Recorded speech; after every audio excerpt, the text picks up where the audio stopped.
रेहाना और रवि की शादी के वक्त रवि के पास कुछ नहीं था। रेहाना, तुमने मुझसे शादी करके एहसान किया है। मुझसे ज्यादा तो तुम कमाती हो। अरे तो क्या हुआ, एक दिन आएगा रवि कि तुम खूब पैसा कमाओगे। मुझे तुम पर पूरा विश्वास है। रवि और रेहाना खुद को स्टैंड करने के लिए पूरी मेहनत करते। रेहाना, मैं नौकरी नहीं करना चाहता हूँ। तो कोई बात नहीं, मैं नौकरी करके घर चलाती हूँ, तुम बिजनेस सेट करने की कोशिश करो। एक दिन रेहाना, तुम जानती हो, मैंने जो विज्ञापन बनाने वाली कंपनी खोली थी ना, उसे बड़ी ब्रांड का ऑफर आया है। अब हम लोगों के दिन ब्यारे न्यारे हो गए हैं। मैं जानती थी रवि कि एक दिन तुम सेटल हो जाओगे। रवि का काम अच्छा चल जाता है। एक दिन वो रेहाना से कहता है, रेहाना, अब हम लोगों का बच्चा भी हो गया है। बहुत छोटा है वो। उसका ख्याल कैसे रखेंगे हम? कैसे क्या, मैं गांव से माँ को लेकर आ जाती हूँ।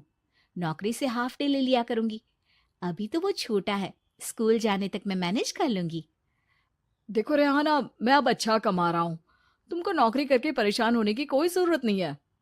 अरे कैसी बात कर रहे हैं, मैं अपनी लगी लगाई नौकरी कैसे छोड़ दूं?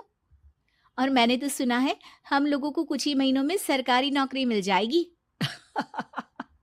सरकारी नौकरी में कितना कमा लोगी? उतने में तो मैं ड्राइवर रख लूंगा। रेहाना को रवि की बात का थोड़ा बुरा तो लगता है।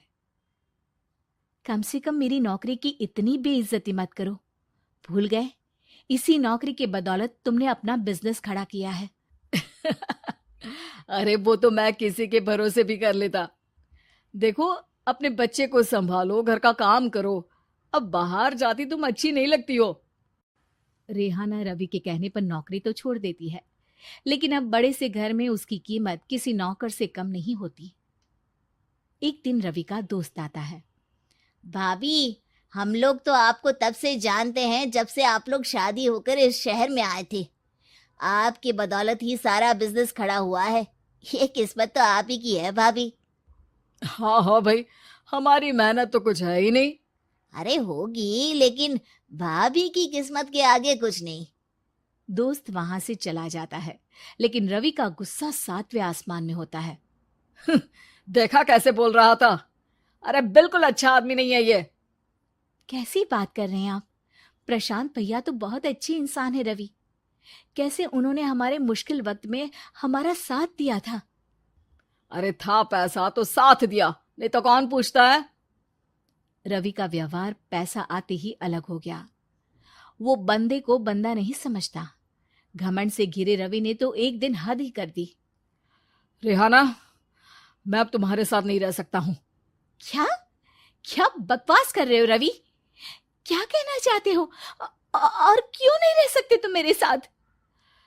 देखो, मुझे कोई और पसंद है, और उसने साथ रहने पर बस यही शर्त रखी है कि मुझे तुम्हें तलाक देना होगा।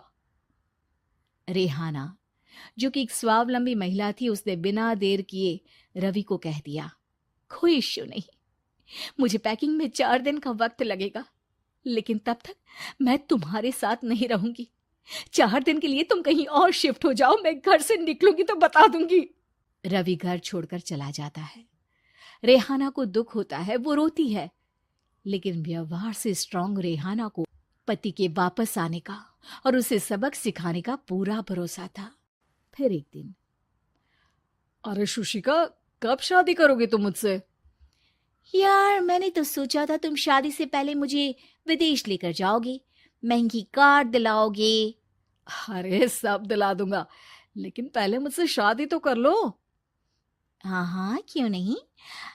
मैं कुछ दिनों के लिए अपने मम्मी पापा के पास जा रही हूँ और लोगों से अपनी शादी की बात करूंगी। अरे शुशिका, कैसे रहूंगा मैं तुम्हारे बिना? अब तो शादी ही होने वाली है हम लोगों की। शुशिका रवि को छोड़कर चली जाती है। रवि घर आता है, जहां रेहाना को ना पाकर उसे सब अजीब लगता है। घर तो रेहाना के बिना कुछ नहीं है। बच्चे की याद भी आ रही है। चलो एक वीडियो कॉल कर लेता हूँ। रवि रेहाना को वीडियो कॉल करता है, लेकिन रेहाना फोन नहीं उठाती। रात को सोते वक्त मन कर रहा है मुन्ने को गले लगा लूं। चलो कोई ना, शुशिका से शादी के बाद मेरे और भी बच्चे होंगे। अगले दिन रवि ऑफिस जाता है, जहां टीना खड़ी होती है। सर, आपने अपने नए ऐड के लिए मॉडल की रिक्वायरमेंट डाली थी ना, मैं उसी के लिए आई हूँ। रवि टीना को देखकर खुश हो जाता है। अब शादी हो गई है तुम्हारी? नहीं सर, बस अच्छा सा हैंडसम और अमीर लड़का देख रहे हैं मेरे मम्मी पापा। रवि के दिमाग से तो टीना को देखकर शुशिका का ख्याल भी खत्म हो जाता है। अरे यार, ये लड़की मिल जाए कितनी सुंदर है। शुशिका तो इसके आगे कुछ नहीं है।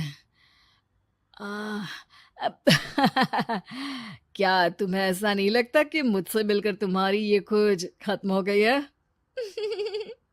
आप तो 2 बच्चों की पापा लग रहे हैं। अरे नहीं नहीं, मेरी शादी तो हुई थी, लेकिन बीवी को किसी और से प्यार था, मुझे छोड़कर चली गई। खैर, टीना की दोस्ती रवि से हो जाती है, लेकिन 1 महीने बाद शुशिका रवि के पास वापस आती है।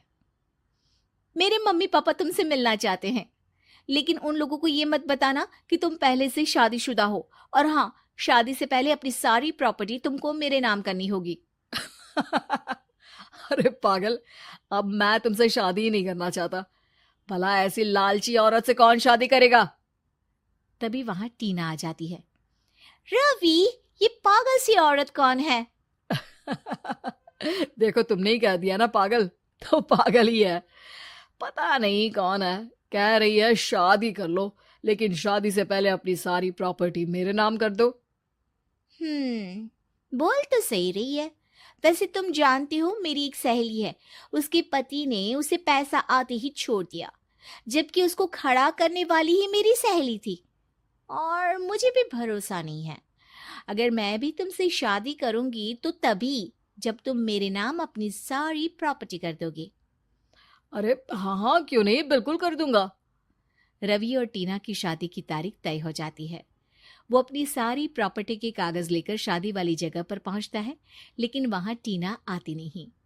रवि टीना को मैसेज करता है। कहाँ हो? सॉरी, मैं तुमसे शादी नहीं कर सकती, मुझे तुमसे भी ज्यादा पैसे वाला मिल गया। रवि को गुस्सा आ जाता है। वो गुस्से से सारा डेकोरेशन तोड़ रहा होता है कि वहां रेहाना आ जाती है। सर, क्या हो गया?